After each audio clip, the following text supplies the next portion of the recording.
दुनिया में जहां नेशनल इश्यूज आती हैं वहां बिल्कुल मिल के चलती है और उसका यानी प्रोटेक्ट करने के लिए हर मुमकिन कोशिश होती है। लेकिन हमारा एक अजीब ही रवैया है कि ये उन्होंने तो यहां तक कह दिया कि जी अगर मुझे निकालना था या मैंने नहीं रहना तो फिर पाकिस्तान पे एटम बम गिरा देती हो। मैं तो नहीं कहा, ये उन्होंने कहा, मैंने तो नहीं फोन किए या करवाए, उनके अपने फाइनेंस मिनिस्टर ने प्रोविंशियल फाइनेंस मिनिस्टर को फोन किए। मैं मतलब हमारे पास वो सारे का सारा जो है वो एक रिकॉर्ड मौजूद है, जो कुछ इन्होंने जिस तरह का किया। लेकिन अब ये कहना कि हर वक्त जी डिफॉल्ट हो चुका है, डिफॉल्ट होगा, अल्लाह के फल से ना डिफॉल्ट हुआ है ना डिफॉल्ट होगा। हाँ, हम प्रिकेरियस पोजीशन में थे और उसमें से हम गुजर रहे हैं। 2.8 बिलियन डॉलर तक हम स्टेट बैंक में चले गए, लेकिन जो नेशनल रिजर्व थे वो फिर भी 9 बिलियन के करीब, 5.5 बिलियन के करीब आपके जो है वो कमर्शियल बैंकों के पास थे। उसको बजाय ये कि हम मिल बैठ कर सोचे कि हमने पाकिस्तान को कैसे स्टीयर थ्रू करना है, वो उनकी सिर्फ ये है कि जी मैंने कैसे क्रिटिसाइज करना है और मैंने कैसी अपॉर्चुनिटी घटिया सियासत करके मैंने पाकिस्तान को नुकसान पहुंचाना है। ये चीज़ें सारी दुनिया में देखी जा रही होती हैं और ये चीज़ें नोट होती हैं और लोग उसको बाकायदा सिर्फ नोट नहीं करते बल्कि उसका असर भी होता है, मार्केट्स पे भी होता है, फाइनेंशियल पे भी, स्टॉक मार्केट्स पे भी, और हम देख रहे हैं उसकी जो आउटकम है। तो मैं समझता हूं कि मैं जरा आपके साथ थोड़े से दोबारा जरा रिव्यू कर लूं कुछ नंबर्स, ताकि आपको भी थोड़ा सा रिफ्रेश हो जाएंगे आप भी, और जरा इनकी परफॉर्मेंस भी सामने आ जाएगी कि जी सबसे पहले ये देख लेते हैं कि उन्होंने किया क्या है पाकिस्तान के लिए 45 महीने में।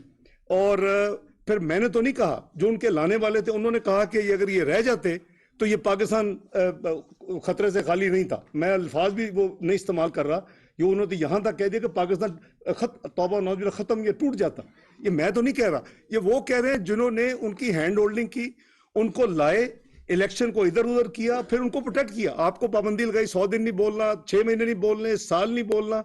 मेरा मतलब है कि ये सारी हकायक आपके सामने हैं और आज वो भी कह रहे हैं कि जी ये अगर रह जाते तो ये होता। तो मैं समझता हूं कि कुछ चीजें जो है उनको चाहिए कि देखना कि जी इंटरनेशनल हालात क्या हैं, तो क्या पाकिस्तान में सिर्फ महंगाई हो रही है, कहीं और भी हो रही है। और उसके अलावा जो हमारे जो फ्लड्स की सिचुएशन हुई है उसके वजह से हम वीट भी इंपोर्ट कर रहे हैं, हम फर्टिलाइजर भी इंपोर्ट कर रहे हैं, हम दालें भी इंपोर्ट, हम कई चीजें इंपोर्ट, हमने फ्यू बिलियंस ऑफ डॉलर्स हमने इसके ऊपर खर्च कर दिए हैं पिछले चंद महीनों में, यानी फ्लड के बाद। तो वो भी एक जाहिर है कि उस मुल्क को जरूरत है, और फ्लड्स के जो लॉसेज हैं वो ये तो नहीं हो सकता कि जी अब चीजें ना मंगवाई जाए।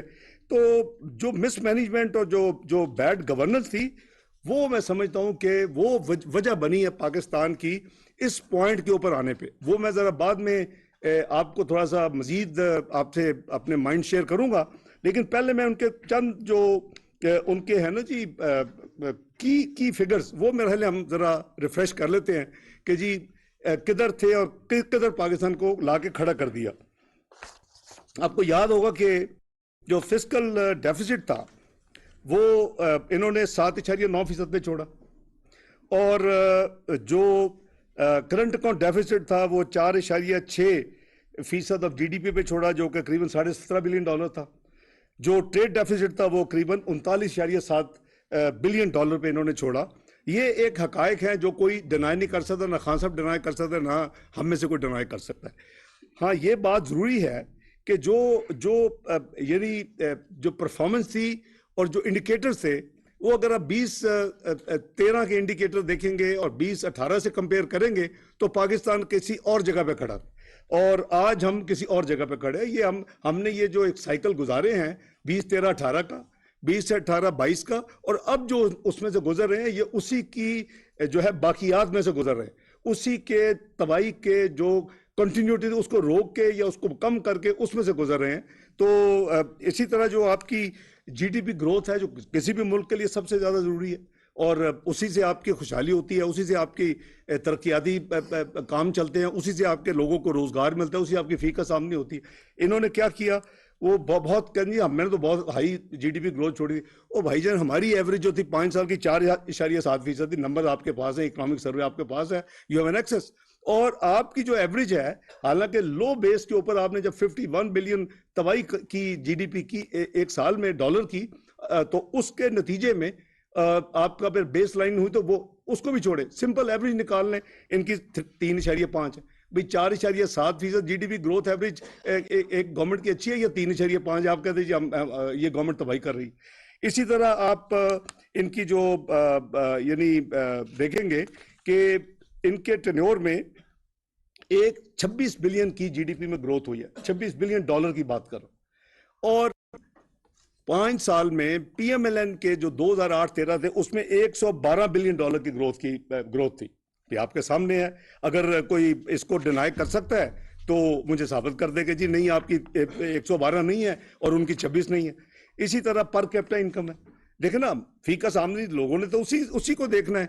तो हमने जो 1399 डॉलर से पकड़ा और 1768 डॉलर पे लेके गए 5 साल में, 1389 डॉलर पर कैपिटा से 1768 1768, तो इसका मतलब 27% हमने इजाफा किया और अमाउंट जो है वो ऑलमोस्ट हमने 379 डॉलर पर कैपिटा इनकम में हमने इजाफा किया, विच इज 27%। अब इनकी देख लें आप, यानी 42 महीने में इन्होंने सिर्फ $30 का इजाफा किया, उसमें 68 था हमारा, उसको 1798 पर कैपिटा पे आमदनी छोड़ के गए। क्या ये कोई सेलिब्रेट करने का मुकाम है? और हमें कोई मुर्द इल्जाम ठहराने का इल्जाम है? अल्हम्दुलिल्लाह हमने परफॉर्म किया, हमने पाकिस्तान को ये नंबर दिए। ये बिल्कुल भूल गए हैं कि पाकिस्तान में ये हुकूमत के आते ही एक फ्लड्स का एक कैटास्ट्रोफी हुई और उस फ्लड्स के नतीजे में 30 अरब से ज्यादा डॉलर के पाकिस्तान के लॉसेस हुए हैं और हंड्रेड्स ऑफ बिलियन जो है उसके लिए रिक्वायर्ड थे रेस्क्यू इमीडिएटली और हेल्प के लिए। वो अल्हम्दुलिल्लाह कई 100 अरब खर्च हुए और खर्च होंगे, लेकिन जो हमारी रिक्वायरमेंट अगले 3 से 4 साल वो 16 अरब डॉलर की है, ऑलमोस्ट आप कह लें कि 4000 अरब रुपए की है। और 16 अरब डॉलर जो है वो हम बैनुल कौमी यानी ये ऐलान कर चुके हैं जिनेवा कॉन्फ्रेंस में कि आधे हम खुद करेंगे और आधे जो है वो हमें यानी सपोर्ट मिले, चाहे वो लोन्स हो, ज़ाहिर है मोस्टली तो प्रोजेक्ट लोन्स ही डिक्लेयर हुए हैं जो सपोर्ट मिली है। तो लेकिन अल्लाह का शुक्र है 8 बिलियन की जो रिक्वायरमेंट थी उससे कहीं ज़्यादा जिनेवा में प्लेजेस मिले और वो इंशाल्लाह। लेकिन मैं जो जिस रेफरेंस से बात कर रहा हूँ कि पाकिस्तान इस कैटास्ट्रोफी से गुजरा है। 2 मिनट अजान।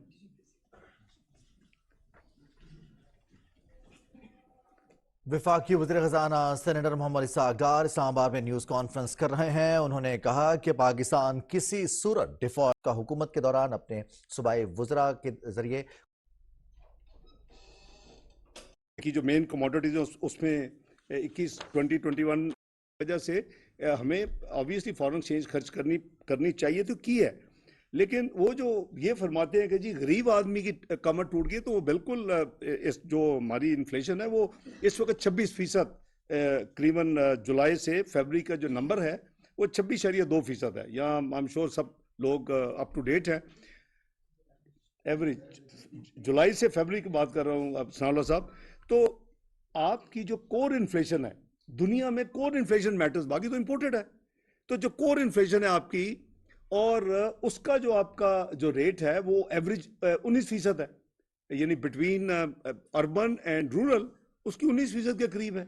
तो मेरा मतलब है कि ग्लोबल मैंने आपको नंबर एफए को दे दिया है, तो क्या पाकिस्तान उसको अवॉइड कर सकता है? और खासकर फ्लड्स के बाद जो तबाही हुई है तो आप अवॉइड ही नहीं कर सकते थे। हाँ, जो कम तरीन लोग हैं, मैं तो लफ्ज़ गरीब का भी यूज़ नहीं करता, जो हमारे बिस्प के बेनिफिशरीज हैं, उनके लिए हमने अभी जब IMF के साथ नेगोशिएट किया, टैक्सेस लगाने की बात हो रही थी, वो उसकी अलग कहानी है, और उसके लिए हमने 40 अरब उनसे मनवाया और उनको 25% हमने एग्री किया कि उनका जो स्टाइपेंड है वो 1 जनवरी से 25% इजाफा किया जाए, और 360 अरब इस साल में एलोकेटेड थे।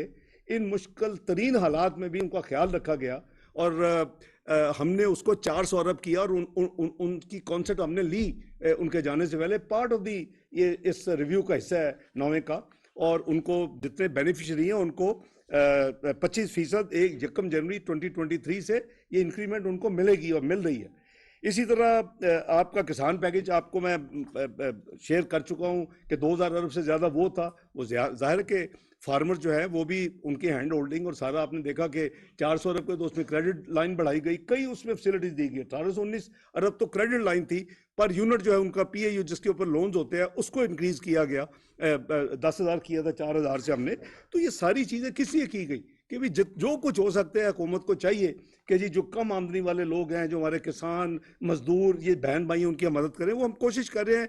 जाहिर है कि एक प्रोग्राम में भी हैं, एक कंस्ट्रेंट भी है, फिजिकल हालात भी इतने कंफर्टेबल नहीं है, लेकिन उसके बावजूद ये सारी चीज़ें की जा रही हैं। इसी तरह जो हमारी जो कंपैरिजन जब मैं करता हूँ तो हमारा जो टेन्योर का जो सीपीआई जो थी मैक्सिमम वो 8.6% थी, और आपको याद होगा कि मिनिमम 2.9% थी। अभी इनका टेन्योर देख लें तो इनकी मिनिमम 6.8 थी और इनकी मैक्सिमम 12.2 थी। अब कोई इंडिकेटर चेक कर लें कि जी जो कंज्यूमर प्राइस इंडेक्स है। इसी तरह आप फूड इन्फ्लेशन देख लें कि हमने 9% के करीब थी जब हम आए 2013 में, उसको हम 2.1% पे लेके गए अल्हम्दुलिल्लाह ग्रेजुअली। और अभी इनकी मिनिमम 4.6 रही है 4 साल में और इनकी मैक्सिमम 13.6% है। तो मतलब कोई इंडिकेटर तो बता दो भाई जो बहुत अच्छा काम किया और ये हुकूमत मुस्लिम लीग नून पहले या अब ठीक काम नहीं कर रही। इसी तरह जो ट्रेड डेफिसिट है वो हमने 30.9 बिलियन डॉलर पे छोड़ा था 2018 का, इन्होंने 39.7 बिलियन डॉलर पे छोड़ा ट्रेड डेफिसिट। आप करंट अकाउंट डेफिसिट देख ले, हमने 19.2 बिलियन में छोड़ा था। ये सबसे ज्यादा प्रोपेगेंडा था जी, हमने करंट अकाउंट डेफिसिट नीचे लिया, हमने करंट अकाउंट डेफिसिट नीचे लिया, लेकिन उसकी भी तवाई करके गए जाने से पहले 17.4 बिलियन डॉलर पे छोड़ा। जो 19.2 billion dollar current account deficit था तो उसका तो हमारे भी पहले 3 साल 4 बिलियन था। और हम तो जस्टिफाई करते हैं कि भाई हमारा चौथे साल में 12 बिलियन डॉलर क्यों हुआ, हमारे पांचवें साल में 19.2 क्यों हुआ। हमने क्या पाकिस्तान में लोड शेडिंग खत्म नहीं करनी थी? हमें अंधेरों 18 घंटे की लोड शेडिंग के साथ मुल्क चलाना था? क्या हमने पाकिस्तान के जो सिक्योरिटी रिक्वायरमेंट्स उसको पूरी नहीं करनी थी? क्या हमने जो हमारी यानी कैपिटल इन्वेस्टमेंट है प्लांट मशीनरी इस तरह का 26% तो प्लांट मशीनरी ज्यादा आई है उस पीरियड में। तो बात यह जी कि आप कोई भी इंडिकेटर देखेंगे, हाँ इनके नॉन सीरियस एटीट्यूड से ये कभी तो उनको प्रपोजल देते हैं कि चले फ्लाक मुल्क में जाके हम एक ट्रायंगुलर एक इन्वेस्टमेंट कॉन्फ्रेंस करते हैं, फिर आप उसे रिगल आउट कर जाते हैं। कभी आप उनकी गाड़ियां चलाते हैं, कभी आप उनको आंखें दिखाते हैं। ये जो एक शिफ्टी करेक्टर जो होता है ना जी, वो हमेशा नुकसान होता है, चाहे वो उनके अपने लिए हो, मुल्क के लिए हो या अपने खानदान के लिए हो। उन्होंने ये करके जो 2.8 बिलियन की एफडीआई हमने छोड़ी थी उसको वो नीचे लाके 1.9 बिलियन डॉलर पे छोड़ के गए। आप एक्सपोर्ट्स देख लें, ठीक है हमारे जमाने में जो हमारे एक्सपोर्ट थे वो स्टैग्नेंट है, हमने करीबन 25 बिलियन पे पकड़ा 25 बिलियन पे छोड़ा। लेकिन आप कुछ चीजें मत भूलें कि उस हमारे टेन्योर में जो 5 साल तक कमोडिटी सुपर साइकिल था, आपकी जो वैल्यू उसका जो ओवर इफेक्ट था, हमारा वॉल्यूम ज्यादा थे, हमारी अमाउंट जो है मॉनेटरी उसकी वैल्यू कम थी, लेकिन हमने फिर भी करीबन जहां पकड़ा 25 बिलियन उधर छोड़ा। तो आपने 1% अगर टर्फ देके 400 बिलियन रुपीस दिए, चले अच्छी बात है, इंडस्ट्री में ग्रो हुई सारा कुछ, लेकिन वो अगर उसने 4 या 5 बिलियन एक्सपोर्ट इंक्रीज किया तो वो उसको एक्नॉलेज करते हैं। तो मैं अर्ज करूं कि ये जो करंट अकाउंट डेफिसिट जो है ना, देखिए पाकिस्तान के दो प्रॉब्लम, एक हमारा बजट डेफिसिट का प्रॉब्लम है, एक हमारा करंट अकाउंट डेफिसिट का बात। एक आपका रुपयों के साथ ताल्लुक है, दूसरा आपका जो है वो आपका फॉरेन एक्सचेंज के साथ ताल्लुक है। इसकी जरा ज्यादा बाद में बात करते हैं, लेकिन हमारी जो टीम है जो इस वक्त बैठी है या इस वक्त मौजूद नहीं है, इसने पूरी कोशिश की है कि हम जो कुछ कंटेन कर सके। ज़ाहिर आसानी से तो नहीं होता और कोई switch on switch off button भी नहीं होता। हम कम से कम जो पिछले इसी पीरियड का जो पहले 7 महीने का था, जो 11.6 बिलियन डॉलर था, उसको हम रिड्यूस करके 3.8 बिलियन डॉलर पे लेके आए। इसका मतलब है 67% इसमें रिडक्शन है। और अगर आप ट्रेड डेफिसिट देखें, वो मैंने जैसे अर्ज किया कि वो भी अब नीचे आके करीबन 21.3 बिलियन डॉलर है, as compare to 31.9 billion dollar same period last year. आपकी जो है एक्सपोर्ट इंपोर्ट्स में भी उसमें बिल्कुल कमी आई है, मैं ये नहीं कह रहा कि कमी नहीं आई, लेकिन अगर आपकी एक्सपोर्ट 8.7% कमी हुई है तो आपकी इंपोर्ट्स हैं वो 23.6% से कम हुए हैं। नंबर अगर आपका यानी 20.6 बिलियन की एक्सपोर्ट 18.8 है, एक ग्लोबल एक फिनोमेना है और उसका असर पाकिस्तान पे है। और इसी तरह इंपोर्ट जो है वो हमारा 52.5 बिलियन डॉलर की जो हमारी इंपोर्ट थी पिछले साल, वो अब अल्हम्दुलिल्लाह 40 बिलियन पे है। मैं सिर्फ ये इसलिए आपको फिगर्स दे रहा हूं कि एक स्वीपिंग स्टेटमेंट देना कि रुपी स्लॉटर्ड और ये हो गया वो हो गया, ये आप जिम्मेदार हैं उसके। मैं उसमें जरा मैं ब्रॉडर बात कर दूं, मैं नंबर्स आपसे जरा कंप्लीट कर लूं जी।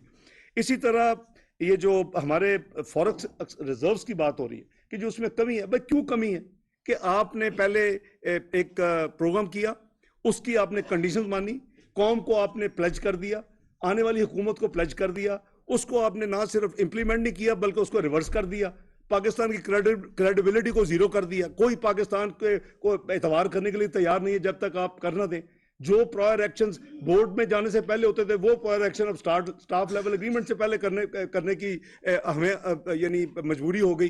तो ये आपके किए रहे खान साहब, ये इस हुकूमत ने नहीं ये सारी मुश्किलात पाकिस्तान के लिए पैदा की, लेकिन आप कम से कम खामोश तो रहें। आप अपने लूज टॉक का करने और लूज ट्वीट्स करने बंद करें। आप या तो आए, मैं आगे भी कहा था, आए हम ले लें अपने सारे अफलातून, आज हम लाइव मुकाबला कर लें, हम बात कर लेते हैं कि जी आपने क्या किया और हमने क्या किया और हम क्या कर रहे हैं। आप ओ भाई, अगर कोई भी होता हमारी जगह पे, अगर कोई ना आता तो ये तो पता नहीं क्या कुछ हो चुका होता। अल्लाह माफ करे, अल्लाह ना करे कभी हो। और मैंने उनके अपने लाने वाले को कोट किया कि जो मेन उनको लाने वाले थे कुछ लोग, उन्होंने कहा है और आप पे अखबारों में छपा है कि जी अगर ये इंसान रह जाता चंद महीने और तो पाकिस्तान शायद खुदा ना खास्ता, अल्लाह ना करे कभी ऐसा हो कि पता नहीं उसके साथ क्या हो जाता। तो ये मैं तो नहीं कह रहा भी, आपके अपने वेल विशर जो जिन्होंने इतनी प्यार मोहब्बत से आपको उठा के गोद में लाए थे, वो आपके मुतल्लक ये परफॉर्मेंस के बारे में कह रहे हैं कि जी आपकी इतनी घटिया परफॉर्मेंस हो गई थी।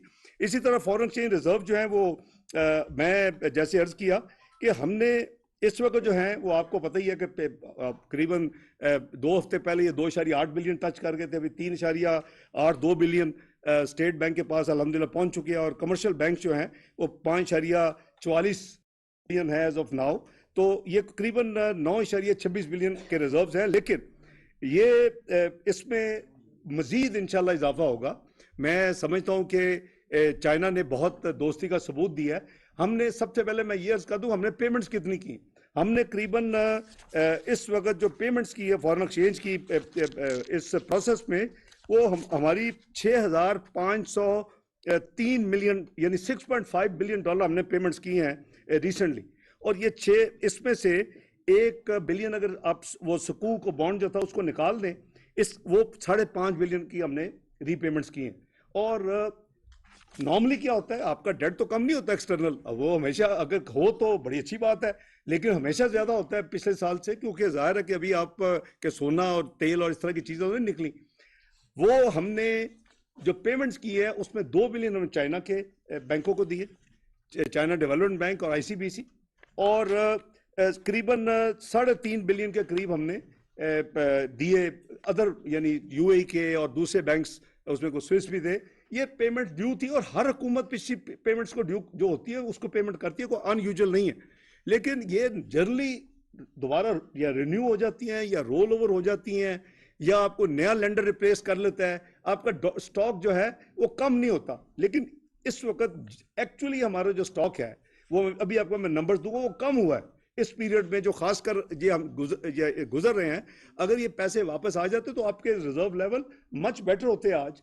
तो इस हवाले से मैं समझता हूँ कि आईसीबीसी ने भी हमारी तमाम फॉर्मेलिटीज पूरी हो चुकी है एज ऑफ लास्ट नाइट।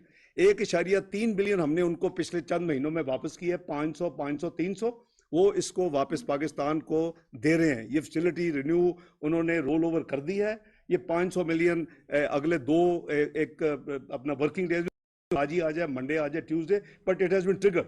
हमने सारी डॉक्यूमेंट मिनिस्ट्री ऑफ फाइनेंस से पूरी की है और उसके करीबन 10 दिन के अंदर अनदर 500, क्योंकि ये हमने पे भी तीन हिस्सों में किया है, 500, 500, 300 वापस भी वो इसी तरह करेंगे। लेकिन डॉक्यूमेंटेशन सारी की सारी 1.3 बिलियन की आईसीबीसी की हमारी अल्हम्दुलिल्लाह हो चुकी है। इसी तरह आपने एनर्जी सेक्टर में मैं आपको रिमाइंड कराऊंगा एनर्जी सेक्टर को। तो जो हमने 503 बिलियन का सर्कुलर डेट टेक ओवर किया था 2013 में, हमने जाते हुए उसको 1148 अरब पे छोड़ा। यानी 5 साल में जो इजाफा हुआ एनर्जी सर्कुलर डेट में वो 645 अरब। जो खान साहब की हुकूमत में जो नंबर्स हैं वो भी मैं आपसे शेयर कर लेता हूं। वो इन्होंने 1148 से पकड़ा और 2467 बिलियन रुपीस पे छोड़ा, जिसका मतलब है कि हमारा 645 अरब का जो डेट इंक्रीज है सर्कुलर डेट, इन्होंने 1319 अरब की डेट इंक्रीज की है अपने 4 साल में, यानी डबल है पर 4 साल में। तो ये भी उनकी एक मिसमैनेजमेंट है। आप गैस देख लें, वहाँ की जो हालत है, वहाँ भी करीबन 1700 अरब के सर्कुलर डेट है और 315 अरब की फ्लो थी कि उसमें हर साल ऐड होता जाना था। वो आपको पता है कि हमने जो रिफॉर्म्स तय किए हैं उसकी वजह से उसको जीरो कर दिया गया है और वो अब दोबारा ऐड नहीं होगा। जो सर्कुलर डेट है उसको हम देख भी रहे हैं और इंशाल्लाह उसके ऊपर हम अमल भी कर रहे हैं। जो पब्लिक डेट लायबिलिटीज, मैं समझता हूँ वो बहुत ही खतरनाक सूरत हाल उसकी हुई है इस पीरियड में। अगर आप देखें कि जो पब्लिक डेट लायबिलिटी जो थी, जिसका ये हर जगह पे जाकर जिक्र करते थे कि हम डेट ट्रैप कंट्री हैं और मैं 10,000 अरब अगर हुकूमत मुझे मिलेगी तो मैं कम करूंगा, फिर जब हम ये इलेक्ट हो गए तो फिर भी वही था 30,000 अरब डेट ट्रैप में है। ये 54,000 बिलियन पे छोड़ के गए, यानी 30,000 के पब्लिक डेट एंड लायबिलिटीज को ये 54,000 बिलियन पे छोड़ के गए हैं और ये 79% इजाफा करके गए। ये एक तरफ 1947 से लेके 2018 तक का डेट और उसमें 79% इजाफा 4 साल में इस मुल्क में डेट का हुआ है। और वो इंक्रीज इन डेट और फिर miss handling of policy rate, जो कि 6.5% मुस्लिम लीग नून ने छोड़ा था, वो इनके जमाने में कहां से चला गया। अब वो तो उसकी ऑफ शूट है जो कुछ हो रहा है, और उसको तो एक दिन एक महीने में तो ये एक साल में तो नहीं, ये टाइम लेता है ये सारी चीजें ठीक होने में। उसकी वजह से जो 1750 अरब में डेट सर्विसिंग होती थी वो 5,000 अरब से क्रॉस कर चुकी है सालाना। तो ये हमारी ब्लीडिंग है और मिसमैनेजमेंट इसका मेन इसकी वजह है। इसी तरह अगर प्योर पब्लिक डेट अगर मैं लायबिलिटीज निकाल दूं तो इन्होंने 25 जो है ट्रिलियन या 25,000 अरब पे इन्होंने टेक ओवर किया था लायबिलिटीज को निकाल के, जो कि पब्लिक डेट स्टेट ने पे कर रहा है। लायबिलिटीज है वो जो भी इदारे हैं वो भी उसकी एडिड है, वो उन्होंने रुपए देने हैं तो वो उसका होगा, लेकिन उसका फॉरेन एक्सचेंज कवर का मसला ऑब्वियसली होता है। वो इन्होंने 49,000 बिलियन पे छोड़ के गए, 25,000 लिया, आए थे 10,000 कम करने के लिए, और इसमें ये जो इजाफा ये करके गए हैं ये करीबन 24,000 अरब का इसमें इजाफा किया। और ये फिगर आपका जून 22 का है, ऑफिशियल फिगर है, आप चेक कर सकते हैं। तो डेट टू जीडीपी जो कि मेन है, जो दुनिया देखती है, ये परसेंटेज डेट टू जीडीपी, तो पब्लिक डेट की जो 63.7% पीएमएलएन ने छोड़ी थी पब्लिक डेट टू जीडीपी, वो खान साहब 73.5% पे छोड़ के गए, और इस वक्त जो है वो 69.7% है। थोड़ी सी उसमें करीबन 3 आप कह लें कि 8% की इंप्रूवमेंट एज ऑफ टुडे। तो ये आपका जो है वो इनका ये डेट प्रोफाइल है।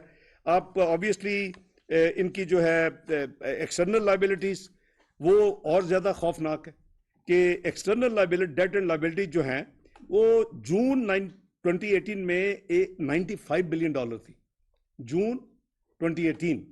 वो जून 22 में वो $130 बिलियन, और इसमें $35 बिलियन का इजाफा हुआ। और जो मैंने आपको एक्सप्लेन किया है कि हम जो एक्सटर्नल डेट की पेमेंट्स कर रहे हैं और वापस नहीं आ रही, अभी मसला अगर 1.3 बिलियन आईसीबीसी आएगा तो फिर डेट में वो चला जाएगा, लेकिन एज ऑफ टुडे हमारा 130 बिलियन जो डॉलर है वो 126 बिलियन डॉलर डेट रह गए ना। ये कभी नहीं हुआ। अगर ये मसलन इंक्रीज करंट अकाउंट डेफिसिट तो इंक्रीज होता ही होता है ना जी। करंट अकाउंट डेफिसिट, आप लायबिलिटीज अगर फैसिलिटी है अपना रिन्यू हो जाए, रोल ओवर हो जाए, आपने पैसे लिए जैसे चाइना ने लिए फिर वापस कर रहे हैं, हमें दोबारा फैसिलिटी दे रहे हैं, लेकिन करंट अकाउंट डेफिसिट तो आपका अपना ऐड होता है आपके डेट में। उसके बावजूद हमारा 4 बिलियन जो है वो external debt as of December 2022 उसमें कमी आई है। वो वजह सिर्फ वो है कि वो जो बैंकों के हमने जो पैसे दिए और वापस अभी तक नहीं आए, अगर ये ना होता तो आपके जो रिजर्व्स हैं इस वक्त 7.8% बिलियन पे होते, और आप कमर्शियल बैंक्स डाल लेते तो वो करीबन को 13-13.5 बिलियन डॉलर के करीब होते। तो मैं ये सारी चीज़ें इसलिए कर रहा हूँ कि मैंने कहा एक तो मैं नंबर्स आपको रिमाइंड करा दूँ, दूसरा मुझे ये भी है कि मैंने जो कल की जो देखी हैं खबरें और उसमें रुपए की डिवैल्यूएशन की बातें हुई हैं, उसमें पॉलिसी रेट की बातें हुई हैं, जो इन्होंने भी ट्वीट की स्लॉटर हो गया, ये हो गया, वो हो गया। और भाई किसने इस मुल्क में मॉनेटरी पॉलिसी को सेपरेट किया? किसने लॉ में चेंजेस किए हैं? किसने इस मुल्क में अदारों में तब्दीलियां करके तो एक नया सिस्टम बनाया? मिनिस्ट्री ऑफ फाइनेंस फिस्कल जो है साइड की रिस्पॉन्सिबल है, और वो अल्लाह के फल से ये पहली दफा है कि एक सप्लीमेंट्री बजट आया, लेकिन टैक्सेस के जो हदफ है उसकी वजह से नहीं आया, वो एनर्जी डेट की वजह से आया कि एनर्जी डेट का जो फर्क था जो 855 अरब का, उसकी वजह से 170 के टैक्सेस लगे। इसलिए नहीं लगे कि एफबीआर अपने हदफ को पूरा नहीं कर सकेगा। तो बात यह है जी कि अगर ये रुपया जो नॉर्मल प्रोसेस में है वो चल रहा है, और पॉलिसी रेट भी है, एक इंडिपेंडेंट वहाँ एक बोर्ड बैठा हुआ है, और टू बी फेयर कि अगर 19% आपकी कोर इन्फ्लेशन है, जो कि है, तो वो 20% उन्होंने किया है, तो ये हमारे सामने है। लेकिन बहुत ममालिक है जो नहीं करते। लेकिन क्या ये कोई मिनिस्ट्री ऑफ फाइनेंस या इकोनॉमिक टीम उसमें वो तो इंडिपेंडेंट है, वो तो अपने कानून अपना खान साहब के ज़माने में तब्दील हो चुका है। सो जो तब्दील हो चुका है, आपने ऑटोनॉमी दी है और रियल टर्म में दी है, तो फिर ऑपरेट हो रही है, उसको आप रिस्पेक्ट करें। फिर इस तरह की ट्वीट्स मत करें। आपने खुद ही जो कुछ किया है उसका फिर उसके आउटकम भी आपके सामने है। तो मैं समझता हूं कि उनको जिम्मेदारी का उनको एहसास होना चाहिए कि जब वो इस तरह की जो ट्वीट्स करते हैं या बयान देते हैं, ये मुल्क को नुकसान हो रहा होता है, ये मुझे नहीं हो रहा, या किसी और पॉलिटिकल पार्टी को नहीं होना, ये पीएमएलएन को नहीं होना, ये मुल्क को। अब खुदा के लिए मुल्क का तो आप अपना ख्याल रखें। उधर आईएमएफ का रिव्यू फाइनल स्टेजेस में है, उधर आप इस तरह के बयान दे रहे हैं, इस किस्म की ट्वीट्स कर रहे हैं। आप क्या चाहते हैं? चाहते तो वही है वैसे जो उनके फाइनेंस मिनिस्टर फॉर्मर ने फोन करके कहा कि भी इसको ना होने दो, ये लेटर ना करना, कॉपरेट ना करना। तो असल में तो उनका हदफ वो है। तो मैं समझता हूँ कि जी ये जो हमारी बातचीत है, सिर्फ मैं क्लैरिफाई करना चाहता था कि ये नंबर्स आपके सामने हैं, और हमने तो कोई मार्केट में कोई डॉलर नहीं फेंके। इस मुल्क में बात होती रही कि जी $2 बिलियन इसहाक डार 2013 से 17 मार्केट में फेंकता रहा, उसको 104 पे रखने पे। ओ भाई, अगर आप 42 महीने में $2 बिलियन पर मंथ आपने नहीं फेंका, तो फिर तो आपका $84 बिलियन के रिजर्व में इजाफा होना चाहिए था। अगर 2 बिलियन हमारा खर्च नहीं हुआ, आप कहते हैं हमने नहीं किया, हाँ आपने जरूर खर्च किए। आपने जो डेट का जो बेड़ा गर्क किया, आपने जरूर उसको किया। अगर उसको देखा जाए तो उसमें जरूर निकलेंगे। वो स्टेट बैंक इंडिपेंडेंट है, और अल्हम्दुलिल्लाह अभी तो आपको भी पता है, हमें भी पता है कि जो हमारी तो सवाल ही पैदा नहीं होता कि हमको इंटरवेंशन करें या उसकी हमारी को कैपेसिटी हो, जितने हम रिजर्व नीचे जा चुके हैं। तो ये कुछ जो चीज़ें थी, मैंने कहा कि मैं आपसे ये ज़रा शेयर भी कर लूँ अपना। और डिफ़ॉल्ट का मैं दोबारा रिट्रेट करूँगा कि काइंडली ये जो बात है जी कि डिफ़ॉल्ट ये हम बंद कर दें। कोई डिफ़ॉल्ट ना पाकिस्तान ने किया, ना इंशाल्लाह होगा। ये अल्लाह ताला ने, मैं आगे भी कहा था, उसको डिफरेंट ट्विस्ट दी गई। पता नहीं मेरी बात क्यों इतनी चुभती है। ओ भाई, अगर हम मुसलमान हैं तो कह रहा हमारा ईमान नहीं है कि अल्लाह ताला ने ये मुल्क बनाया था, अल्लाह ताला ने इसको बचाना है, अल्लाह ताला ने इसकी तरक्की करनी, वो भी हजम नहीं होती। उस पर भी जो एक कल्ट है वो शुरू हो जाती है, लो जी अल्लाह ताला ने छोड़ देता। तौबा नौज भी लो, अल्लाह ताला भी छोड़ना है भाई। आप जो मर्जी कर ले, होना वही जो अल्लाह ताला ने करना। तो मैं समझता हूँ जी कि ये कहना कि कोई, मैं कुछ जगह पे देखा जी, नो, इनके पास रोड मैप नहीं है, इनके पास पॉलिसी, और भाई सब कुछ है, लेकिन क्या मैं उसका इश्तिहार छिपाऊंगा अखबारों में, या मेरी टीम जाके उसको बांटे, इश्तिहार बांटे? हमारे पास सब कुछ है, हमारी गवर्नमेंट है, मेरे शहबाज शरीफ साहब प्राइम मिनिस्टर, और जो हमारी कोलिशन गवर्नमेंट है उससे हर चीज तैयार है। वी विल टेक इंशाल्लाह पाकिस्तान को आउट ऑफ दिस क्वागमायर। आपने इस मुल्क को कोई कसर नहीं छोड़ी कि ये डिफॉल्ट करे, आपने कोई कसर नहीं छोड़ी कि मुल्क जो है वो खुदा न खास्ता तबाह हो जाए, और फिर आपने पूरी कोशिश की कि ये ना हो, वो ना हो, आईएमएफ ना हो, ताकि वो वक्त आए जो आप सोचते हैं। आप पैटी सियासत के लिए मुल्क को कुर्बान करना आपके लिए मुश्किल ही कोई नहीं। तो हम तो अल्लाह माफ करे कभी सोच भी नहीं सकते। हर चीज अपने मुल्क में कुर्बान है, और जान भी कुर्बान है। और मैं समझता हूं कि ये जो साथी कहते हैं बैठ के उसमें टेलीविजन पे रोड मैप भी है, पॉलिसी भी है, लेकिन ये पब्लिक ये अखबार में इश्तिहार नहीं दिया जा सकता। और उसकी आपको ये क्या ये रोड मैप पॉलिसी नहीं है कि अभी तक डिफॉल्ट नहीं हुआ? हर बंदे ने कह दिया कि डिफॉल्ट होगा, तो कैसे बच गया भाई? कुछ कर रहे हैं ना, मैनेज कर रही है पूरी टीम मैनेज कर रही है, मिलकर कर रहे हैं, बचा रहे हैं अल्लाह के फल से। कोई कोई एक आप मुझे एक पेमेंट दिखा दें कि जो ग्लोबल मल्टीलैटरल या बायोलैटरल ड्यू हो तो हमने पे ना की हो। हर पेमेंट की है, हर लायबिलिटी पे कर रहे हैं। तो आपने पेट पे पत्थर बांधा हुआ है, अपनी एलसीज जो गैर जरूरी है उसको नहीं, स्टेट बैंक उसको प्रायोरिटी में सबसे नीचे रखा हो तो ठीक रखा हुआ है भाई। अगर देखें हमारा जो मसला है, हम जो एक्सटर्नल अकाउंट जो है ना, वो मैं जैसे कहा था कि एक हमारा बजट डेफिसिट है, वो मैनेजेबल है, वो ठीक है, क्योंकि वो आपकी अपनी करेंसी है।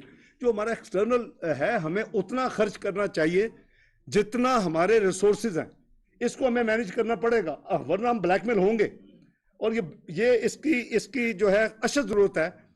और काश के 5 साल पहले मेरी बात सुन ली जाती इस मुल्क में, और मैं जो कहता था कि उतना हम खर्च करें जितना हम अफोर्ड कर सकते हैं, तो आज पाकिस्तान यहां नहीं खड़ा होता। मैं किसी से डिबेट करने के लिए तैयार हूं, मेरे साथ आ जाए जो जिन्होंने मेरी बात नहीं मानी। हमने वो खर्च किया जो हम अफोर्ड नहीं कर सकते थे। आज हम इसीलिए दर बदर होकर अपने फॉरेन एक्सचेंज को ढूंढ रहे हैं।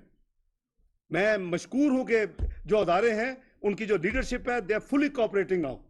दे बिलीव के पाकिस्तान को हमने सेल्फ रिलायंट बनाना है, दे बिलीव कि हमने वही खर्च करना जो अफोर्ड कर सकते हैं। मैं उनको कॉम्प्लीमेंट करता हूं। मैं प्राइम मिनिस्टर के जो कंजर्वेशन मेजर्स हैं, जो उनके ऑस्टेरिटी मेजर, मैं उसको भी मैं अप्रिशिएट करता हूं, सलाम पेश। देखिए कौमें इसी तरह बनती हैं, हम सब ने अगर अपना अपना हिस्सा डालेंगे तो पाकिस्तान इंशाल्लाह ना सिर्फ उस क्वागमार से निकल जाएगा। क्या यही पाकिस्तान नहीं था जो 24वीं मईशत था दुनिया की? क्या कैसे ये 47वीं मईशत बन गया एक कलील 4 साल के अरसे में? क्यों?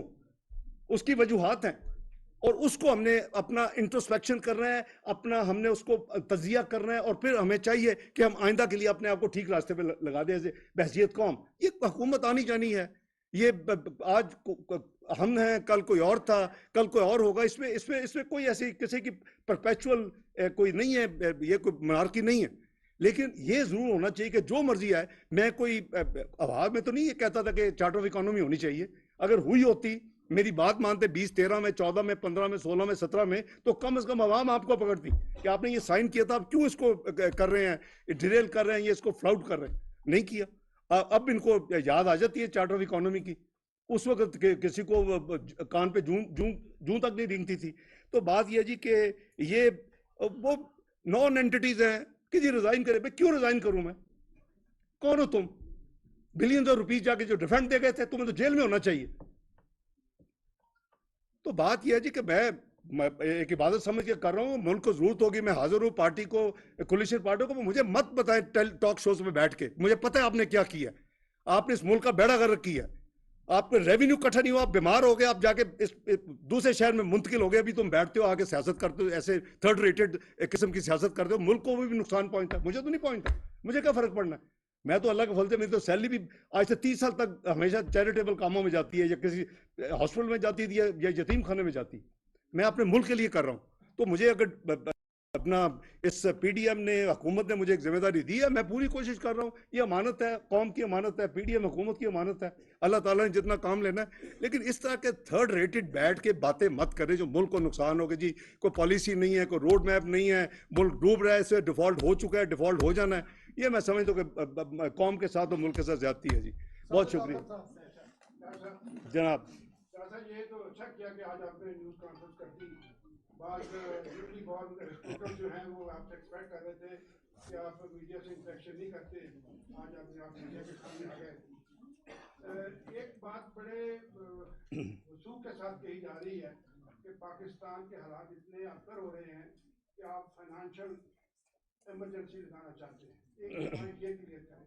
दूसरा ये है डॉक्टर साहब के पिछले दिनों 2-3 दिन पहले रात एक बात आई कि एक ऐसा कमीशन बनाया जाए जो इस बात को प्रूव करे कि ये जो इस वक्त पाकिस्तान की फाइनेंशियल रूज हैं, इसका जिम्मेदार आप हैं या आपके प्रेडिसेसर थे। एक बात। और उसके लिए, उस कमीशन के लिए बतौर एक तालिब इल्म के मेरी ये तजवीज़ होगी कि वो जुडिशरी से नहीं होना चाहिए, बिकॉज जुडिशरी तो एक आदमी को लुक आफ्टर कर रही है आजकल। ये एक पार्लियामेंट्री कोई कमीशन हो जो इस बात को डिटरमिन करे, क्योंकि अभी आपने जो कुछ कहा है ये तो उनके डफेर में जाएगा, उनको ये बात ना उन्होंने माननी है, समझनी है। तो लिहाजा आप इस तरह की एक प्रपोजल है, इसके ऊपर आपका क्या रिएक्शन होगा कि एक पार्लियामेंट्री कमीशन बनाया जाए जो डिटरमिन करे कि इन माशी खराबियों की जिम्मेदारी आप पर है या आपसे पहलों पर है।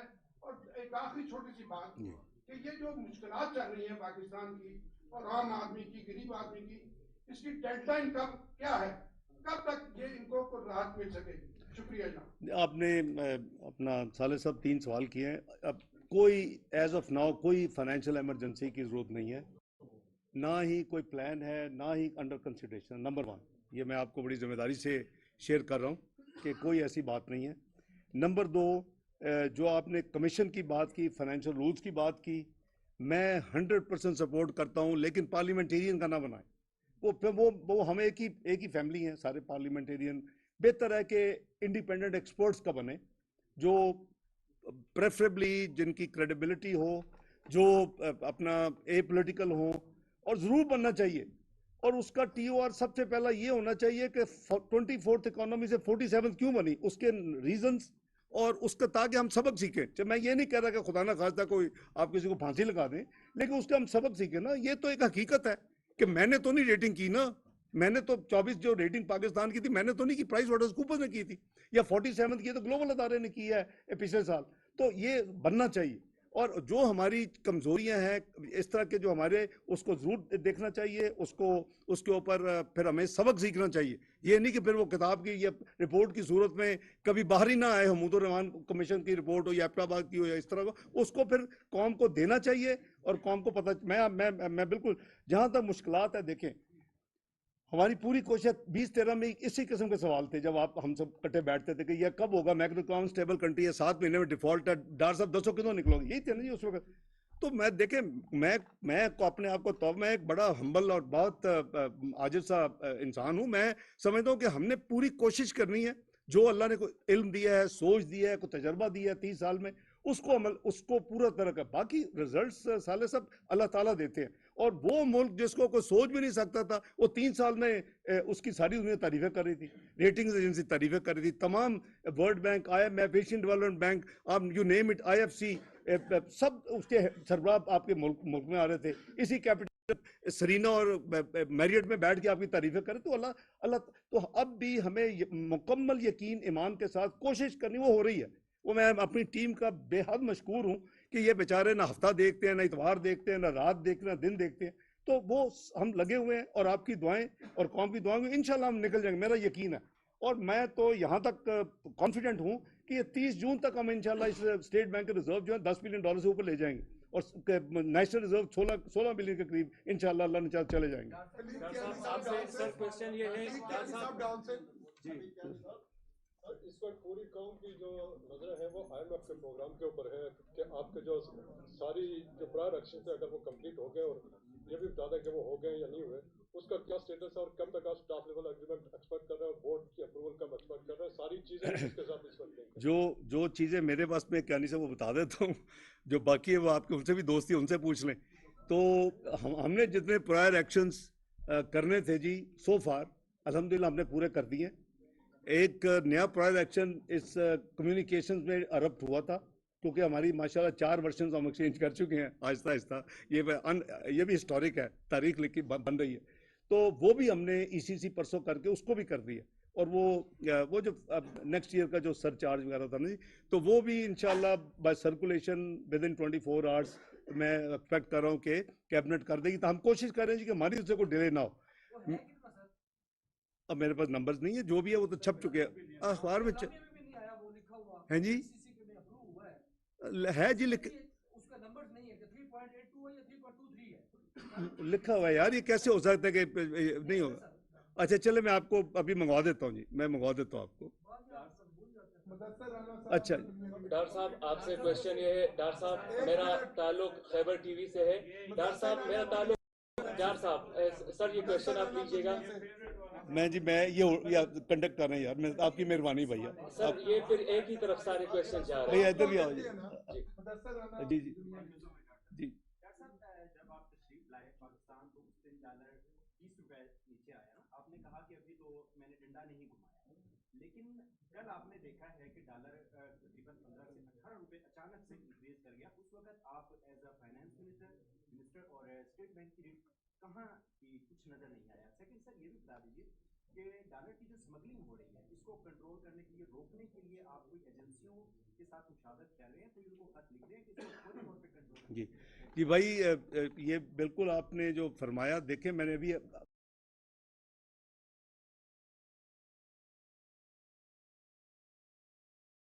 आपने जो थोड़ा सा बातचीत की है उसमें मैंने क्लैरिफाई किया है कि ये अब मॉनेटरी पॉलिसी और एक्सचेंज रेट की मैकेनिज्म में मैनेजमेंट वो हमारी है स्टेट बैंक ऑफ पाकिस्तान की। हमने कानून अपने खुद चेंज किया है, अभी 2-2.5 साल ही हुए, और उस पर किसी किस्म की इंटरवेंशन नहीं है। वो जब मैं जहाज़ में बैठा था तो लोगों ने बड़ी मेहरबानी की और खुद ही शुरू हो गए, और वो करते करते 217 पे आ गया। जब मैं वाशिंगटन एनुअल मीटिंग में गया तो पीछे पता नहीं क्या जादू चलाया किसी ने, वो दोबारा रिवर्स शुरू हो गया। कल क्या हुआ उसका भी मुझे नहीं पता, आज क्या हुआ, आज फिर वो 8-10 रुपए बेहतर हो गया। तो ये ऑब्वियसली अगर हमने एक रिस्पॉन्सिबिलिटीज को एक रीस्ट्रक्चर किया है पिछले चंद सालों में, तो बात वही आ जाएगी कि फिर हमें उसको रिस्पेक्ट भी करना पड़ेगा। तो फिर उसके नतीजे में आपके सामने है जो भी उसके आउटकम है। दूसरा सवाल आपने क्या किया? स्मगलिंग, जी जी, उस पर भाई हमने काफ़ी मीटिंग्स की हैं, और उस पर स्टेट बैंक भी, कस्टम्स भी, इन्होंने काफ़ी कंसाइनमेंट्स पकड़ी भी हैं। और आपकी इंफॉर्मेशन बिल्कुल दुरुस्त है कि जहां वीट स्मगल होती थी, जहां फर्टिलाइजर स्मगल होता था हमारा इंपोर्टेड, वहां अब डॉलर भी स्मगल होते हैं। और वो उसकी कई वीडियोस आ चुकी हैं और कई कंसाइनमेंट ये पकड़ चुके हैं। अपना तारक पाशा साहब और चेयरमैन FBI साहब बैठे हुए हैं, ये तफसील दे सकते हैं। तो हमारी पूरी कोशिश है कि ये स्मगलिंग को जितना हम कर्ब कर सकें, क्योंकि वो हमारा एक फ्लो जा रहा है हमारे मुल्क से जो जाना नहीं चाहिए। मैं नाम नहीं लूँगा, एक सिक्योरिटी एजेंसी ने तारक बाजवा साहब को बताया कि जी 1 साल में उनकी जो सिक्योरिटी वैन्स हैं वो $2 अरब कैश लेके जाती हैं पेशावर में। ठीक है जी, $2 अरब, यानी आपके साउथ से नॉर्थ जाता है, वहां कहाँ जाना है, जाहिर स्मगल होगा, कहीं जा रहे हैं ना। $2 अरब कैश, तो उसकी में आप सोच विचार में होंगे उसको कैसे रोका जाए। डॉक्टर साहब सर क्वेश्चन लीजिएगा सर। डॉक्टर साहब इस वक्त मालकन डिवीजन में लाखों की तादाद में NCP गाड़ियां चल रही है। अगर सरकार उनको रेगुलराइज करे तो इसकी मद में सरकार को more than 20 to 30 or 40 billion dollars collect हो सकते हैं। FBR के चेयरमैन बैठे हुए हैं, बाकी ऑफिशियल्स भी हैं। आप अंडर राइट करते हैं, $10 बिलियन कर दे अंडर राइट, तो मैं इस पे फिर जहां भी लड़ाई होगी देखी जाएगी। क्योंकि एक तो वो FBR आ जाता है, वो बेचारे को उसको मुर्दे इल्जाम ठहराया जाता है, लेकिन ये नहीं देखते कि हम IMF के प्रोग्राम में हैं, हम एमनेस्टी भाई नहीं दे सकते। प्लीज आप पाकिस्तानी होकर सोचे ना, या मुझे कह दें कि नहीं करना जी, हमने IMF छोड़े, आप डॉलर भी ओपन करें, जो जमा कराता है पता नहीं 1-2 बिलियन डॉलर भी आ जाए, लेकिन आपके तो भाई इतना बड़ा अमाउंट आपने बता दिया मेरा भाई, $10 बिलियन आ जाए तो क्या बात। 30 से 40 अरब रुपए। अच्छा, 30 से 40 अरब रुपए, वो भी अच्छा खासा रेवेन्यू है। चलें जी, ये जरा पता करें तारक साहब, क्या कोई है तो पॉसिबिलिटी। सर एक जो IMF की एक प्रायर एक्शन था सर, वो 200 ममालिक से कंफर्मेशन थी सर जी। चाइना ने तो आपको कर दिया सर। अब क्या सऊदी अरब और UAE और जो बाकी ममालिक हैं उनकी कंफर्मेशन हो चुकी है? और ये मुझे थोड़ा सा बता दें सर, IMF में जाने का मतलब ये होता है कि बैलेंस ऑफ पेमेंट का क्राइसिस है, ये क्या मंतिक है कि कंफर्मेशन भी हम करवाएं और ये प्रायर एक्शन है? ਤੁਸੀਂ ਮਿਲਦੇ ਰਹਿੰਦੇ ਉਧਰ ਵੀ ਇਹੋ ਜਿਹੀ ਗੱਲਾਂ ਕਰਿਆ ਕਰੋ, ਅਸੀਂ ਮੰਨਦੇ ਨਾ ਸੁਣਾਓ, मैं तो बिलीव करना। बहरहाल ये प्रायर एक्शन नहीं है, बाय द वे एक्सटर्नल जो अकाउंट में जो भी गैप है वो उस पर भी हम वो एक वन ऑफ द 2 कह लेंगे अब पेंडिंग आइटम जो हम कर रहे हैं, और हम रीजंस के साथ आई वुड से कि ऑलमोस्ट श्योर हैं कि जो उनका नंबर है वो जो आप छाप चुके हैं, इसी में बता देता हूँ, कल ब्लूमबर्ग वाले ने भी वही नंबर कोट किया चाइनीज फॉरेन ऑफिस को, ये पब्लिक हो चुका है, $7 बिलियन का। वो 7 नहीं है, 5 है मेरे नज़दीक। देखिए ना, अगर हमारा करंट अकाउंट डेफिसिट 7 महीने का 3.8 बिलियन है, मैंने इनसे पूछा है, नंबर तो मिडल ऑफ मार्च में आएगा, फरवरी का, तो वो इनके हिसाब से कोई 400-450 मिलियन से ज़्यादा नहीं है। अगर 8 महीने का ये नंबर है 4.2 तो वो कैसे होगा 8 मिलियन 8.2 ये इस तरह तो हो ही नहीं सकता। तो मैं समझता हूँ कि 1 बिलियन उसमें इजीली गुंजाइश है कि उसको कम कर दिया जाए तो 6 रह जाएगा। और देखिए हमने अगर 3 बिलियन से ज्यादा नॉन चाइनीज कमर्शियल बैंक्स को वापस कर चुके हैं और once we are in the program तो आई एम श्योर कि उसमें से आधे तो जरूर हमें वापस वो फैसिलिटीज मिल जाएंगी। चाइना ने तो 100% दोनों ने दे दी है। तो ये अगर दोनों नंबर ले लें तो मेहताब साहब वो आपका बैलेंस जो है वो पूरा हो जाता है। तो वो लेकिन प्रायर एक्शन नहीं, वो है 2 और 1 वो है वो मिल जाएगा। दूसरी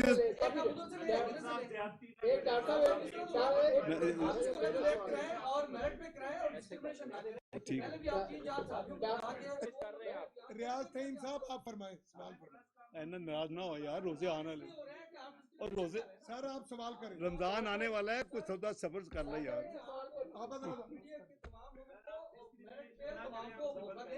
आपकी इतनी लंबी तकरीर सुनी है, कौम आपकी तरफ देख रही है। हाँ जी जी, ताड़े वाली भी देख रही कौम। मीडिया के जो लोग हैं इनको भी मौका सवाल के तो दे रहे हैं नहीं भाई, दे रहे हैं ये तो कर। सर आप सवाल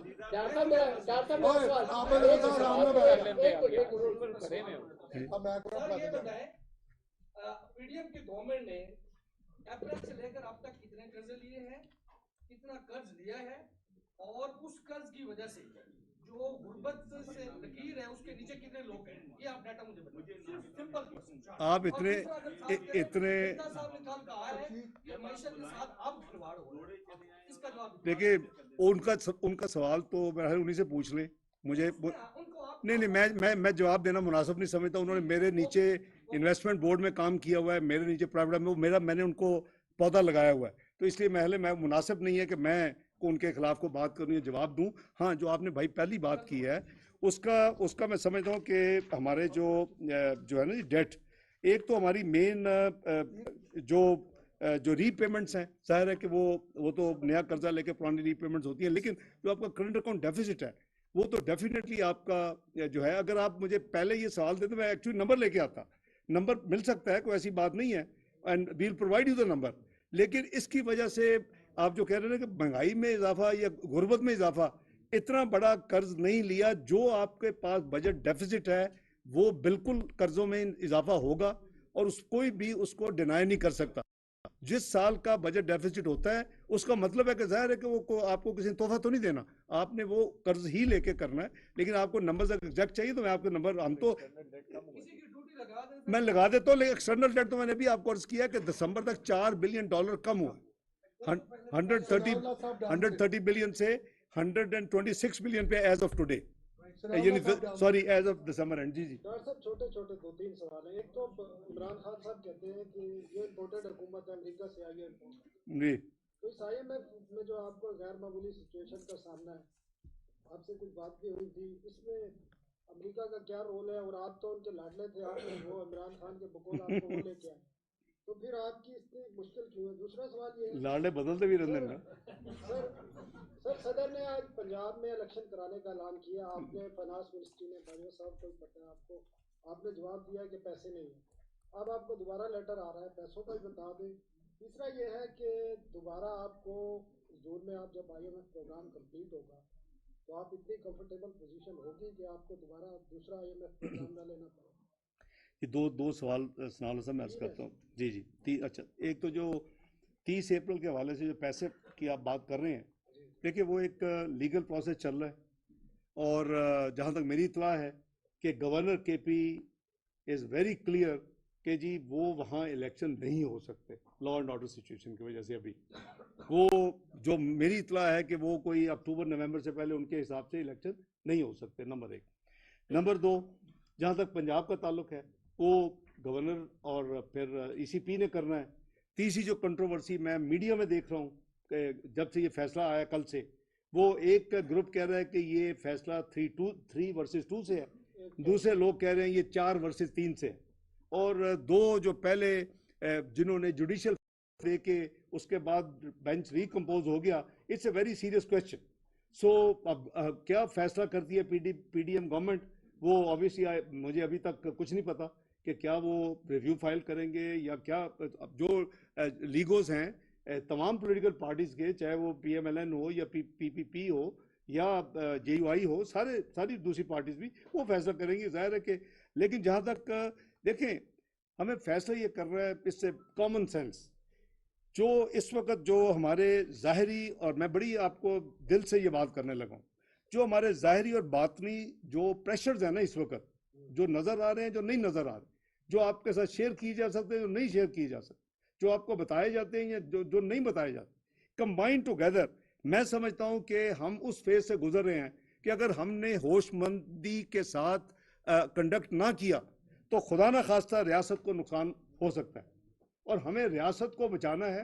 सियासत आती जाती है, सियासत, हम कोई बॉन्ड सियासतदान नहीं है, इसलिए मैं समझता हूँ कि हमारी सबकी ये होनी चाहिए कि पाकिस्तान फर्स्ट। ये रियासत को इलेक्शन से भी नुकसान हो सकता है जी, रियासत को इलेक्शन से भी नुकसान हो सकता है। इलेक्शन देर आपका स्कीम, देखिए मेरे साथ आप 2 घंटे बहस कर लें, इसके बाद मैं आपको बता देता हूँ आपकी स्कीम ऑफ थिंग्स है। आप एक आर्टिकल से बात करें 90 दिन, क्या पाकिस्तान में 3 दफा 90 दिन में इलेक्शन यानी बियॉन्ड नहीं हुए? मैं तो नहीं कह रहा ना, हम उसी आर्टिकल को इन्फोर्स कर रहे हैं। क्या आपके इस वक्त सेंसस पे पैसे नहीं लग रहे? ये जो अभी इलेक्शन करेंगे, क्या सेंसस मुकम्मल हो जाएगा? तो आधा मुल्क जो है वो सेंसस के पुराने सेंसस पे हो रहा होगा इलेक्शन, आधा जो मुल्क है वो नए सेंसस पे होगा। क्या आपकी 18वीं तरमीम ने ये नहीं कहा कि जी आप तमाम केयर टेकर न्यूट्रल सेटअप पूरे पाकिस्तान में होना चाहिए? को विजन था ना, पार्लियामेंट ने फैसले, मैंने, आपने तो नहीं किया ना ये अकेले, मैं तो उसमें था। अब उसका मतलब है कि इलेक्शन एक ही वक्त में होने चाहिए। क्या चौथा, क्या आपके फालतू पैसे नहीं लगेंगे? क्या आप एक दफा 2 सूबों के इलेक्शन करवाएंगे, सब कुछ मोबिलाइज करेंगे, आप फिर दोबारा मोबिलाइज करेंगे? इस वक्त तो उसमें मैं आपको बता देता हूं कि आपके करीबन 15 अरब रुपए ज्यादा लगेंगे। हमें तो एक पैसा बचाने की जरूरत है इस वक्त, जो पाकिस्तान जिस फेज से गुजर रहा है। तो भाईजान ये 4-5 जो चीजें हैं, अगर ये नहीं, मैं I am not against election, होने चाहिए, लेकिन अगर कोई 2-4 महीने आगे पीछे होकर को अगर हो सकते हैं एक ही वक्त पे, और आपका सेंसस भी हो जाए, आपका सेंसस के साथ आपका दोबारा चैलेंज ना हो। तो चौथी चीज, अगर अब आप कराते हैं तो 3 हुकूमतें बैठी होंगी, 2 सूबों में इलेक्शन हो रहे होंगे। जब जनरल इलेक्शन होंगे उस वक्त 2 सूबों में हुकूमतें होंगी, 3 इलेक्शन, उसको क्या चैलेंज नहीं लोग करेंगे कि जी तो हुकूमतें या तो न्यूट्रल सेटअप तो ना हुआ ना जी। आपकी जो स्कीम ऑफ थिंग्स आपने बनाई, तो मेरी गुजारिश है कि इलेक्शन का तो कोई दो राय है ही नहीं है, वो हमारा हाल ही वही है, लेकिन उसको थोड़ा सा एडजस्ट करना। और ये नहीं है पहली दफा होना, मैंने 3 दफा मैंने आपको मोहतरमा के अर्थक्वेक फ्लड्स तो 3 दफा तो हो चुके हैं। आपका आइन कहता है कि भी अगर कोई चीज जिसकी टाइम लाइन है उसके नहीं होगा तो that would not be invalid, तो आपका आइन उसकी भी इजाजत देता है। तो मैं तो नहीं फैसला कर रहा, फैसला तो मोअज़्ज़ज़ जज साहबान ने करना है और जुडिशरी ने करना है। पर ये चीजें मुल्क के तनाजुर में, ओवरऑल तनाजुर में देखनी चाहिए कि हम किधर खड़े हैं ना। हम सिर्फ चंद 1-2 बिलियन, फिर 15 बिलियन एक्स्ट्रा चाहिए आपको अगर ये तोड़ के इलेक्शन हो। अब आपके सामने जी प्रोग्राम की जरूरत है कि उनके बाद अच्छा, जो देखिए मेरी अपना सनाला साहब, it's too early to say anything. सानू तो लंघन दो, तुम ये सवाल करोगे मैं जवाब देंगा, उतो मैंने कोई क्वेरी आ जाएगी। तो मेहरबानी करो तो चलो दो मैनू ऐसा ले कर लें दो, मैं स्टाफ कर लें दो। सर ये बताएं कि आज की प्रेस कॉन्फ्रेंस में बस कर करो यार, थोड़ा इंटरव्यू करा देने बाद जहीराबादी साहब रिकॉर्डर से आप उठे ना यार। सर ये बताएं कि आज की प्रेस कॉन्फ्रेंस में आवाम के लिए क्या खबर है? क्या दादा यार मौजूदा महंगाई है, इसमें मज़ीद इजाफा होगा, या कम से कम आवाम को ये खबर तो दें कि इस महंगाई में इजाफा नहीं होगा? अवाम को ये खबर है कि इंशाल्लाह पाकिस्तान डिफॉल्ट नहीं करेगा। अवाम को ये खबर है कि जो पाकिस्तान की बदतरीन तबाही की जो गाड़ी चल रही थी उसमें रुकावट आएगी। अवाम को ये खबर है कि इसको वापस 24th इकोनॉमी की तरफ से 47 से उस रास्ते में दोबारा चलाया जाएगा। ये कितना वक्त लगता है अल्लाह को पता है। हमारी एक सेकंड, अवाम के लिए ये खबर है कि ये जो इस वक्त टाइट पोजीशन है रिजर्व्स की और हम जब परेशान है, ये जून तक बहुत बेहतर हो जाएगी। जहीर अब्बासी साहब बिजनेस रिकॉर्डर से, जहीर अब्बासी साहब बिजनेस रिकॉर्डर से यार बात कर यार। जहीर अब्बासी साहब नहीं, न्यूट्रल जगह तो होगा ना, ताकि कोई लोग भी देखे होते जाके की करना है। वो वक्त गुजर चुके जो तो मिली था। डॉक्टर साहब ये बताइएगा कि इस वक्त जो डिप्रिसिएशन होगी, क्या आप हमें बताना पसंद करेंगे कि इसकी वजह से क्या जो हमारे डेट एंड डेट में कितना इंक्रीज हुआ। दूसरा एक चीज और भी हो रहा है कि जब से आप अक्टूबर से आए हैं, आपके इन एक्शन की वजह से बहुत सारे पॉलिसी मेजर ने इस वक्त जो कौम खमियाजा भुगत रही है वो उनकी वजह से भुगत रही है। आप इस पे क्या कहेंगे? और तीसरी बात, हर चीज पे इमरान खान या पीटीआई को ब्लेम करते हैं। उन्होंने जो कुछ चीजें की थी, रिवर्स की थी, वो मार्च में की थी, जबकि आप 9 अप्रैल को आ गए थे। आप उसको रिवर्ट कर लेते तो आज कितने अर्से तक हमें ये बता दें कि ये इन चीजों की एक्विजिशन उन्हीं को देते रहेंगे। आप भी कोई जिम्मेदारी लेंगे या नहीं? ठीक, देखिए, एक तो यह है कि कोई इनएक्शन हमारे पार्ट में नहीं है, लेकिन you can not dictate global अदारों को वो कब आए। मैं मिडिल ऑफ अक्टूबर गया, invited them end of October to come and review, लेकिन you can't dictate, they are all independent, वो अपना मर्जी से फैसला करते हैं। तो मुझे आप इन एक्शन का ब्लेम ना दें। I never have been weak in taking actions, Allah के फल से, लेकिन मैं उसकी तशहीर नहीं करता। मैं बुला के लोगों को बताता नहीं कि मैंने यही एक्शन लिए हैं। अगर आज ना लिए होते तो आज पता नहीं आपके हालत में होते। वो जो एक विश लिस्ट थी कि डिफॉल्ट हो जाए, शायद डिफॉल्ट हो चुका होता। तो इसलिए आप जरा मेहरबानी करके जरा सही सवाल करें मेरे भाई। इसमें अल्लाह के फल से या तो मुझे गिरवाएं फलां इन एक्शन है। आपने कहा कि 9 अप्रैल को आए थे, मैं तो एंड ऑफ सितंबर पे हूँ, लेकिन मैंने कोई ऐसी चीज नहीं देखी जो एज ए हुकूमत पीडीएम ने जो एक्शन लेना चाहिए था नहीं लिया। उन्होंने जो भी एक्शन लेने चाहिए था लिए, उन्होंने जो भी कहा। तो ब्लेम गेम नहीं है, ये हकायक है। हकायक को अगर आप कंपेयर करते हो ब्लेम गेम पे आते हैं तो I think you are just being impressed और influenced by the cult thinking. I think we have to be honest and fair. Next सवाल जी, नेक्स्ट सवाल। शहबाज राना साहब, शहबाज राना अब भाई इस तरह तो नहीं ना, बाकी सवालों का तो जवाब देना। दे दिया मैंने सवाल। डेट में कितना इंक्रीज हुआ है भाई वो तो बताएं। आज आपने अप्रैल में आके वो रिवर्ट क्यों नहीं की थी? जो एक्शन उन्होंने लिए थे उसको क्यों नहीं किए थे आपने? आप मुझे किस पता नहीं, मैं आप उनसे पूछे जो अप्रैल से सितंबर तक जो जिम्मेदार थे। मैं तो उसका जवाब नहीं दे सकता ना भैया।